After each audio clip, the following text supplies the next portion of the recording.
Okay, I got about 15 minutes before the wife shows up, and then she walks in here, and my shame inevitably just ruins the video, and I just sit there and I'm like, hi, all shy, like I've never met my wife before. Not because like I've never met her, right? Or I get afraid of her because she beats me.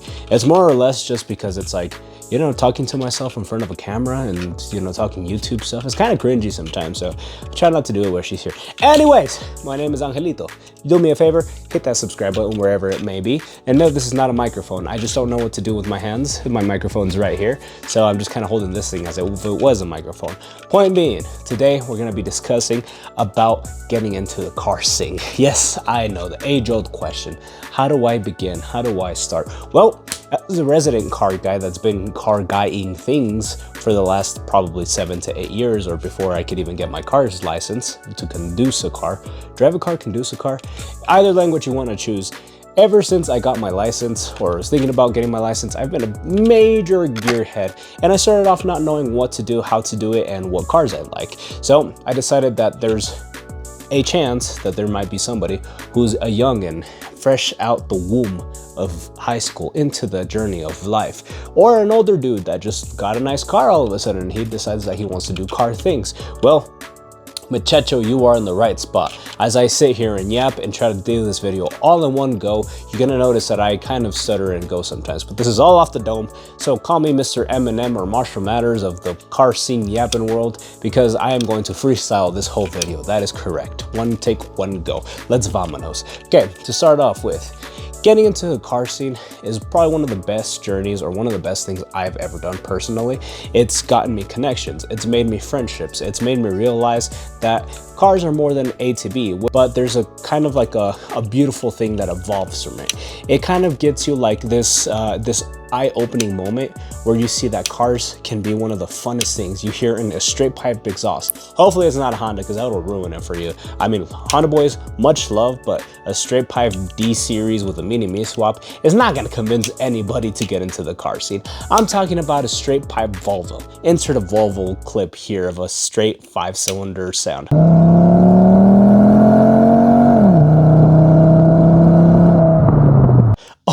Glorious, man.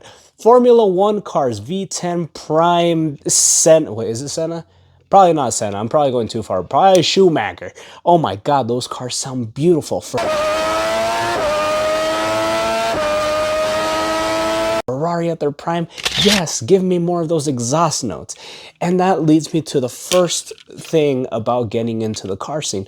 Number one, what you have is what you need. Sure, you might be seeing these poster children and these 17, 18-year-olds that do kick and they have a McLaren. Just because they got a McLaren doesn't mean you need a McLaren, okay? What you got right now is what you need. Let's say you got yourself a simple Honda, whether it's a EK, EJ, if it's a 2010, 2011, what you have right now is the only thing that you need. Now, what I would encourage you to do is to be tasteful about your mods. Start off by going to your local car scene, local cars and coffee, talk to some Honda people. Go to your local car mate, talk to some people, and see what they're doing all together. And just that simple thing of going to a car mate or getting involved into the car scene is probably one of the best things that you could do as a beginner, because you're gonna start realizing that there's some different levels to build. While there's some guy dropping 5 to 6 grand on a set of wheels, there's another dude just buying eBay stuff and having the time of his life. See, you'll start to realize that there's different build qualities and build quantities of money that you can throw into it, and that's okay, because as long as you're building your car for the right reason, which is not clout, believe me, it is not clout, for the satisfaction and enjoyment of driving this death box with 4 wheels. Hopefully they're 200 treadwear or sticky if you're gonna send it across a corner. But because we fall in love with just these 4-wheeled tin cans is where you start to progress your journey as into a car guy. Second piece of advice for any new car guy is forums. Let's say you get yourself into a Honda. Well, the next leap from there is going to be a Honda Type R. Usually whatever car company you start off with, they're gonna offer a different variant that is actually a lot more high performance, has better suspension, better handling characteristics, or is just out of the box like a completely entirely different monster. So see, where you could have a V6 Charger at the opposite side side, you could have the red eye Hellcat, which everybody knows a red eye. You know, if you have a Civic, you can move to the Type R. So there's always variations to what you can learn, or what you can get from your brand. And funny enough, usually the brand that you start off with is where your loyalty is gonna lie. Sometimes people just like Toyotas off the rip, and they're like, the Tacoma is probably the best thing ever, but I wish that they had a cool, fun sports car. Well, they do, and every JDM fanboy has that poster. Insert 2 Jay-Z sounds right here. Probably not. The Supra is a thing there, and for the people who can afford a Supra, not everybody can afford. I'm sure you can afford an Aventador before you can afford a Supra. For the rest of us normal people with 9-to-5s and wages that aren't paying bills anymore because of inflations, there's going to be a car that you can fit into. AE86. Oh, is it the AE86? Or the whatever the new equivalent to the BRZ is for Toyota. See, it's gonna be low in horsepower, which might be kind of underwhelming for our new car guys, but this thing can handle like a freaking bathtub on rails. Like this thing just hooks and books, man. Usually whatever car company that you start off with, they're gonna offer a variant that's one step up that you can stay with your loyalty to your brand. Now, if you're going to jump into forums, know that all the information that is there is not 100% going to be true. Abraham Lincoln once said, you shouldn't believe everything that you see on the internet. And I would tattoo that on my left bicep if I could. And forums are going to be good in the sense that you can get a basic and a general idea of what you should and shouldn't do to your cars. For example, Volvos have something known as a stage 0. Now, Volvos are very specific. It's stage 0 is going to be your basic maintenance, addressing leaks, vacuum leaks, replacing that timing belt, water pump. Everything that a Volvo needs to be a happy and healthy camper is going to be a stage 0. And there's always these quirks to different cars and to different manufacturers that you should be looking after. So N54s, BMWs, they're notorious for getting all that soot in their valves. So you're gonna need to get a walnut blast. This is important information that you should know before you start getting into these progressively funner, faster, more platform aftermarket cars, right? So that would be my recommendation. Go into forums, learn everything you can from your fellow car mates, and then after there, kind of decide which direction you want to head. So congratulations, buddy. You just got yourself an overpriced N55, a 2007 335 coupe space gray red interior manual, but for some reason it gives you the famous that's to be expected. Now, here's another thing when it comes to being into the car community, is that while cars can be fun and they can be fast and everything, I would always encourage you to take things one step at a time. Now, if you're going to be learning about wheels, learn about the difference of types of wheels, right? So just because you see an XXR that fits your car doesn't mean that it's going to fit in the sense of offset, right? There's all these different nitpicky small details that you should look into before you start kind of throwing mods at your car. And do your research, learn about them. There's always trustworthy sources out there. Let's say Martini Works. I love listening to Alex Martinez just talk, because he's very honest, he's very genuine, and he looks like he's a cool guy that you could just drink a beer with, right? And he'd just shoot the shits, talk about beers, scoot down my hoochie daddies, because you can see up my no square. And everything that you do to your car, take it one step at a time.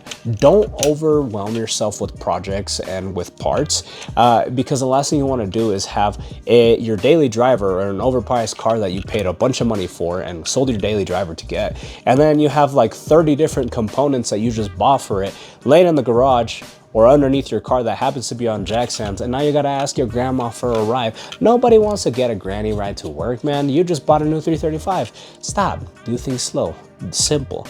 And just because it's on eBay doesn't mean that it's worse. And just because it's on eBay doesn't mean it's the best. Other genuine piece of advice for new car people or new cars guys getting into the scene. Try seeing what type of car build you want to go for. Now there's the stance guys, which are the slam tilty wheel guys that you have no idea how they could go over a leaf without blowing up an oil pan. Now there's going to be your track guys, which basically rip out the interior and everything inside of the car, including the floor pans, to make the car 1 kilogram lighter just so they could take a corner a hair bit faster, and are obsessed with tires and tire pressures. Ask me how I know. And then there's guys that just build it for the street, which I don't recommend, but hey, do you, boo-boo. Everything has a phase and everything has a time. So know what type of scene you're trying to get into. Maybe you like the showy stuff, but you just feel like you don't belong. Okay, try an autocross event. Guys, do you know how awesome autocross is? You go in there with a daily driver that you've like never thought anything of. You push it to the absolute limits. You make like 5 or 6 friends, and then you want to keep going back. Like, I think everybody should go autocrossing. You know how everybody needs a driver's license to be on the road? I think everybody should try at least one autocross event. So kind of see what the scene is like before you start building your car, because there's a chance that, you know, you can hang out with stance guys and you actually just like cruising on the highway. Or maybe there's a chance that you hang out with nothing but race car guys, but you like that slammed car on tilty wheels, on 3-piece wheels, and that's perfectly fine. But you just try to understand that every car mod that you do to your vehicular, try to do it with a little bit of a purpose and try to make it at least one purpose. I personally fucking built my car. I threw like 30 different things. I didn't know if I wanted to make it a race car, if it's a stance car, a show car, whatever. And it ended up being a project for the last 6 years. Shout out to E30. Put a picture right here. Me, right there, right where Gengar is. Hell yeah.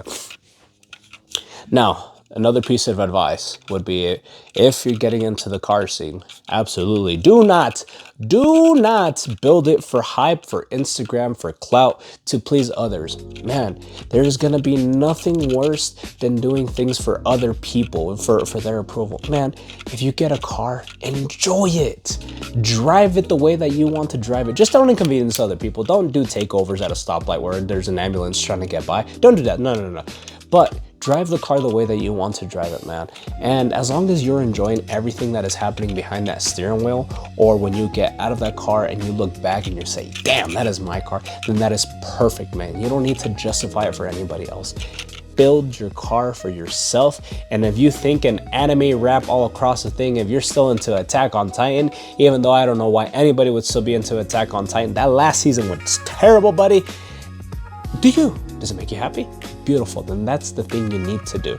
Now, there's a couple of more things that I would like to add, but I'm already at 12 minutes and I have off the domed all these 12 minutes. So that concludes my yapping for today. If you enjoyed it, please like and subscribe. That will make YouTube very happy, and it will bring me more videos, bring you more of my videos, so we can keep having these conversations. If you think I missed something, go ahead and drop it down in the comments and let me know what I could do next time to make this video actually not be a yap fest and be a little bit more informative. As always, man, build your car, get that thing off jack stands. If you're new to the car game, then welcome. I am so happy that you decided to join this fest of pouring money into things that sometimes don't return the best yield. Anyways, my name is Angel, and I'll see you next time.